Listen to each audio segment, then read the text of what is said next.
प्रश्न 10। एक घनाकार डिब्बे का किनारा 10 सेंटीमीटर लंबाई का है तथा एक अन्य घनाभाकार डिब्बे की लंबाई, चौड़ाई और ऊंचाई क्रमशः 12.5 सेंटीमीटर, 10 सेंटीमीटर और 8 सेंटीमीटर है। किस डिब्बे का पार्श्व पृष्ठीय क्षेत्रफल अधिक है और कितना अधिक है? किस डिब्बे का कुल पृष्ठीय क्षेत्रफल कम है और कितना कम है? तो दिया हुआ है यहाँ पे घनाकार डिब्बे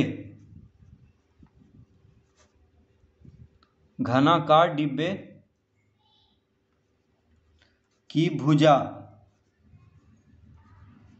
तो भुजा को ए से लिखते हैं, कितना दिया हुआ है? 10 सेंटीमीटर। तो घनाकार डिब्बे की भुजा दिया हुआ है 10 सेंटीमीटर। देखिए किनारा दिया हुआ है तो किनारा को ही भुजा कहते हैं। घनाकार डिब्बे का एक किनारा कितना कह रहा है? 10 सेंटीमीटर लंबाई का है। तो किनारा को हम भुजा लिख सकते हैं, किनारा कहें या भुजा कहें एक ही बात है। तो घनाकार डिब्बे की भुजा कितना हुआ है? 10 सेंटीमीटर। तो भुजा को ए से लिखते हैं, तो ए बराबर दिया हुआ है 10 सेंटीमीटर।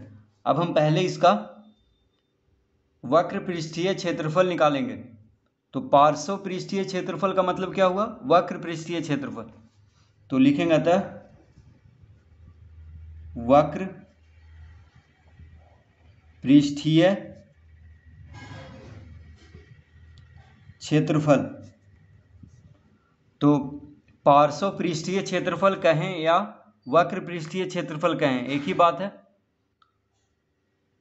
तो घनाकार डिब्बा है यानी घन के जैसा है, तो घन का वक्र पृष्ठीय क्षेत्रफल का सूत्र होता है 4a²। घन का वक्र पृष्ठीय क्षेत्रफल का सूत्र क्या होता है? 4a²। ये हो गया घन की भुजा।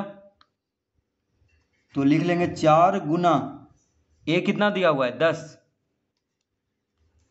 तो 10 का वर्ग कर देंगे। देखिए a² है तो a बराबर 10 दिया हुआ है, तो a² यानी 10 का वर्ग कर देंगे तो हो जाएगा 4 गुना 10 का वर्ग हो गया 100। तो 4 गुना 100 हो गया 400 वर्ग सेंटीमीटर हो जाएगा। तो वक्र पृष्ठीय क्षेत्रफल किसका? घनाकार डिब्बे का आ गया है 400 वर्ग सेंटीमीटर। अब इसका हम कुल पृष्ठीय क्षेत्रफल निकालेंगे, क्योंकि दोनों निकालना है। तो यहां पे लिखेंगे अतः कुल पृष्ठीय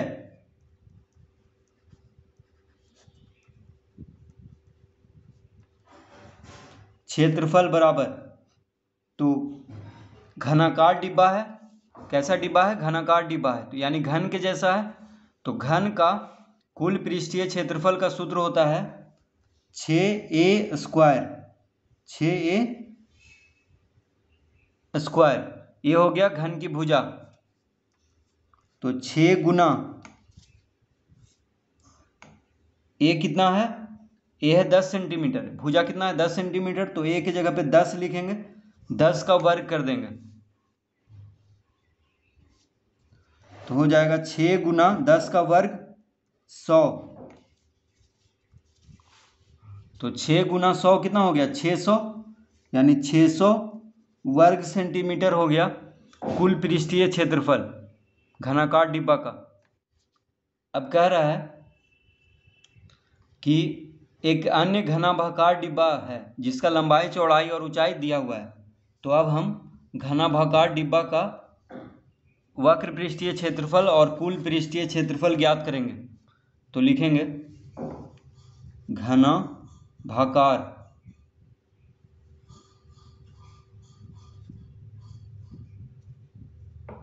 घनाभाकार डिब्बे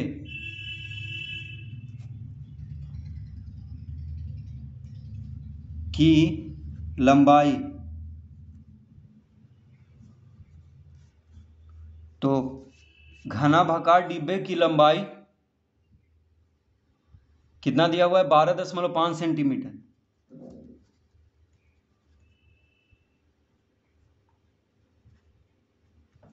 घनाभाकार डिब्बे की लंबाई दिया हुआ है 12.5 सेंटीमीटर। तो देखिए लंबाई को L से लिखते हैं, तो L बराबर कितना हो गया 12.5 सेंटीमीटर, कॉमा चौड़ाई को B से लिखते हैं, तो चौड़ाई दिया हुआ है 10 सेंटीमीटर।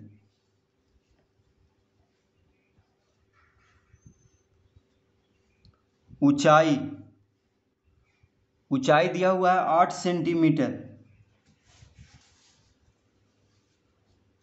तो घनाभाकार डिब्बे की लंबाई, चौड़ाई और ऊंचाई दिया हुआ है। अब देखिए घनाभाकार डिब्बा है यानी घनाभ के जैसा है, तो घनाभ का वक्र पृष्ठीय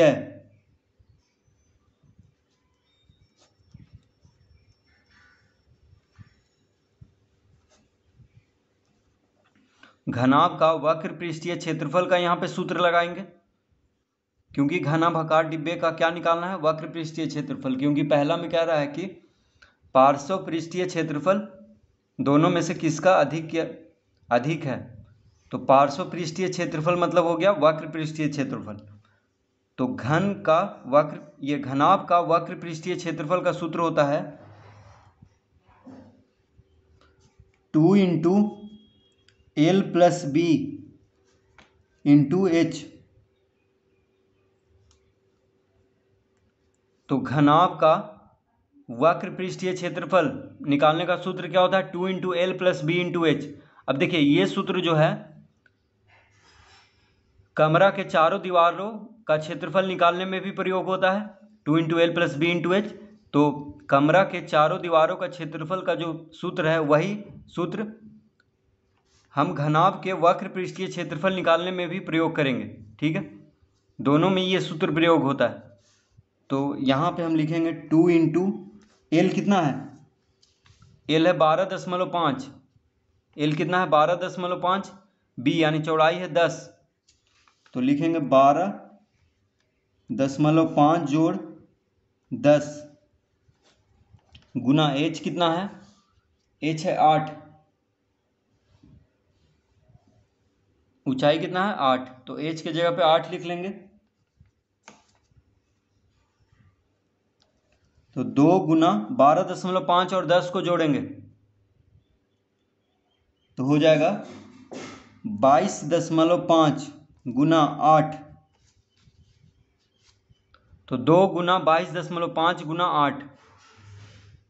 अब ये तीनों को जब गुना करेंगे तो आ जाएगा 360। ये तीनों को गुना करने में कितना आ जाएगा 360, और सेंटीमीटर में है इसीलिए वर्ग सेंटीमीटर में हो जाएगा क्षेत्रफल यानी वक्र पृष्ठीय क्षेत्रफल। तो घनाभाकार डिब्बे का वक्र पृष्ठीय क्षेत्रफल कितना आ गया 360 वर्ग सेंटीमीटर। तो पार्श्व पृष्ठीय क्षेत्रफल हम निकाल चुके हैं घनाभाकार डिब्बे का 360 वर्ग सेंटीमीटर। अब निकालेंगे कुल पृष्ठीय क्षेत्रफल। तो कुल पृष्ठीय क्षेत्रफल। अब देखिए घनाभाकार डिब्बा है, कैसा है, घनाभाकार डिब्बा है यानी घनाभ के जैसा है। तो घनाभ का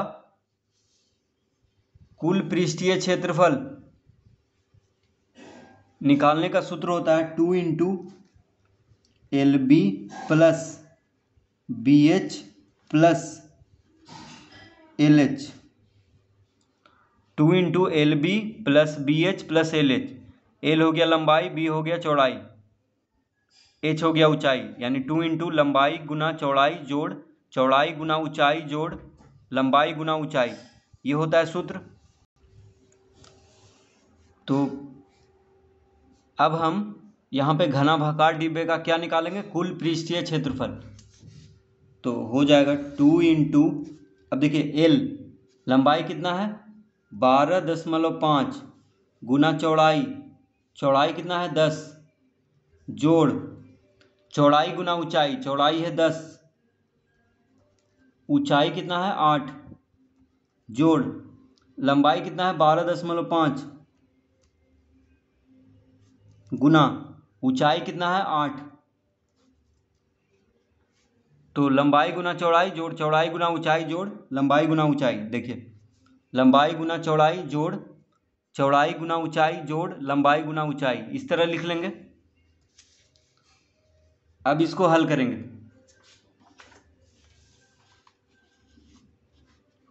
तो हो जाएगा 2 इंटू 12.5 को जब 10 से गुना करेंगे तो आ जाएगा 125। कितना आएगा? 125 जोड़ 10 गुना 8 हो जाएगा 80 जोड़ 12.5 को जब 8 से गुना करेंगे तो हो जाएगा 100। कितना आएगा? 100।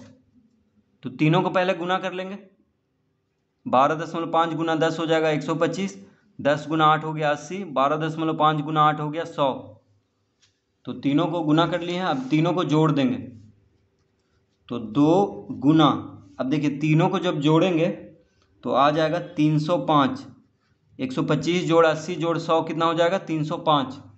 अब 305 गुना 2, 305 गुना 2 हो जाएगा 610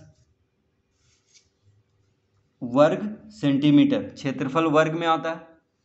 तो घनाभाकार डिब्बे का कुल पृष्ठीय क्षेत्रफल कितना हो गया? 610 वर्ग सेंटीमीटर। तो अब यहाँ पे जो पूछ रहा है अब उसको देखेंगे। तो पहला में क्या कह रहा है? पहला में कह रहा है किस डिब्बे का पार्श्व पृष्ठीय क्षेत्रफल अधिक है और कितना अधिक है। तो देखिए इसमें हम लिखेंगे, तो कह रहा है किस डिब्बे का पार्श्व पृष्ठीय क्षेत्रफल अधिक है। अब देखिए पार्श्व पृष्ठीय क्षेत्रफल मतलब हो गया वक्र पृष्ठीय क्षेत्रफल। तो घनाकार डिब्बे का वक्र पृष्ठीय क्षेत्रफल कितना लाए थे? 400 वर्ग सेंटीमीटर। और घनाभाकार डिब्बे का वक्र पृष्ठीय क्षेत्रफल लाए थे 360 वर्ग सेंटीमीटर और इसका हो गया 400 वर्ग सेंटीमीटर। यानी घनाकार डिब्बे का पार्श्व पृष्ठीय क्षेत्रफल अधिक है। तो हम यहाँ पे लिखेंगे घनाकार डिब्बे का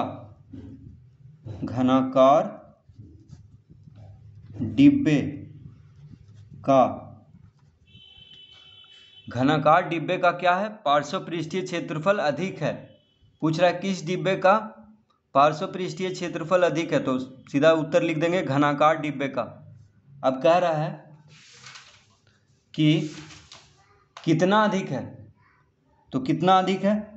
तो देखिए घनाकार डिब्बे का जो पार्श्व पृष्ठीय क्षेत्रफल है वो है 400 वर्ग सेंटीमीटर और घनाभाकार डिब्बे का पार्श्व पृष्ठीय क्षेत्रफल यानी वक्र पृष्ठीय क्षेत्रफल है 360 वर्ग सेंटीमीटर। तो घटाने पे कितना आ जाएगा? 400 वर्ग सेंटीमीटर माइनस 360 वर्ग सेंटीमीटर, तो आ जाएगा 40 वर्ग सेंटीमीटर। तो घनाकार डिब्बे का जो पार्श्व पृष्ठीय क्षेत्रफल है वो अधिक है। कितना अधिक है? तो 40 वर्ग सेंटीमीटर अधिक है। किससे? तो घनाभाकार डिब्बे से। तो घनाकार डिब्बे का पार्श्व पृष्ठीय क्षेत्रफल यानी वक्र पृष्ठीय क्षेत्रफल कितना है? 400 वर्ग सेंटीमीटर और घनाभाकार डिब्बे का वक्र पृष्ठीय क्षेत्रफल हो गया 360 वर्ग सेंटीमीटर। तो घटा देंगे तो कितना ज़्यादा हो गया? 40 वर्ग सेंटीमीटर ज़्यादा हो गया। तो ये दोनों हो जाएगा इसका उत्तर। दूसरा में पूछ रहा है कि किस डिब्बे का कुल पृष्ठीय क्षेत्रफल कम है और कितना कम है। तो यहाँ पे इसका उत्तर हो जाएगा, तो किस डिब्बे का कुल पृष्ठीय क्षेत्रफल कम है, कितना कम है। तो देखिए पहले हम घनाकार डिब्बे का कुल पृष्ठीय क्षेत्रफल देखते हैं। तो कितना आया? 600 वर्ग सेंटीमीटर। और घनाभाकार डिब्बे का कुल पृष्ठीय क्षेत्रफल कितना आया था? तो इसका आया है 610 वर्ग सेंटीमीटर। तो कह रहा है कि किस डिब्बे का कुल पृष्ठीय क्षेत्रफल कम है। कम किसका आया? तो देखिए घनाकार डिब्बे का आया है 600 वर्ग सेंटीमीटर और घनाभाकार डिब्बे का आया है 610 वर्ग सेंटीमीटर, यानी घनाकार डिब्बे का कम है। तो यहाँ लिखेंगे घनाकार डिब्बे का कुल पृष्ठीय क्षेत्रफल कम है, तो कितना कम है उसको भी लिख लेते हैं। तो घनाभाकार डिब्बे का कुल पृष्ठीय क्षेत्रफल है 610 वर्ग सेंटीमीटर और घनाकार डिब्बे का कुल पृष्ठीय क्षेत्रफल है 600 वर्ग सेंटीमीटर। तो अगर इसको घटा दे तो कितना आ जाएगा 10, यानी 10 वर्ग सेंटीमीटर जो है घनाकार डिब्बे का कुल पृष्ठीय क्षेत्रफल कम है।